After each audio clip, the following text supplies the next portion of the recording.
తెలుగుదేశం పార్టీలో వచ్చే ఎన్నికల నాటికి పలువురు సీనియర్ నేతలు క్రియాశీలక రాజకీయాలకు దూరం కావాలని భావిస్తున్నట్లు సమాచారం. ఈ క్రమంలో ప్రముఖంగా మాజీ మంత్రి గంటా శ్రీనివాసరావు పేరు వినిపిస్తోంది.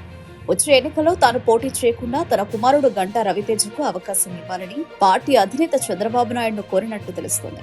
యువనేత నారా లోకేష్ నుంచి కూడా సానుకూల స్పందన లభించినట్లు సమాచారం. గత ఎన్నికల్లో భీమిలి నుంచి గెలిచిన గంటా శ్రీనివాసరావుకు మంత్రి పదవి దక్కలేదు. అయితే నియోజకవర్గంలో కుమారుడు గంటా రవితేజ ఇప్పటికే యాక్టివ్ గా వ్యవహరిస్తున్నారు. తెలుగుదేశం పార్టీ ద్వారా పొలిటికల్ ఎంట్రీ ఇచ్చారు గంటా శ్రీనివాసరావు.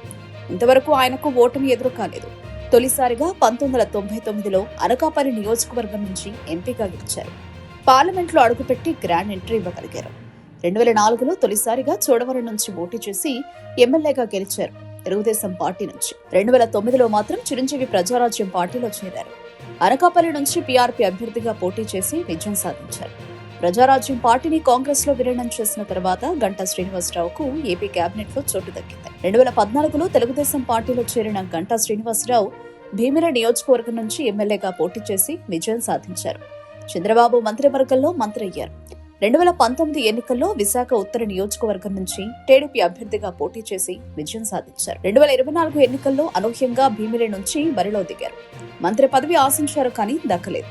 అయితే తన బదులు తన కుమారుడు గంటా రవితేజకు వచ్చే ఎన్నికల్లో భీమిలి నుంచి పోటీ చేయించారని చూస్తున్నారు. అధినేత గ్రీన్ సిగ్నల్ ఇవ్వడం ఒకవైపు, యువనేత లోకేష్ ఆశీస్సులు ఉండడంతో గంటా రవితేజ బరిలో దిగడం ఖాయమని తెలుస్తోంది.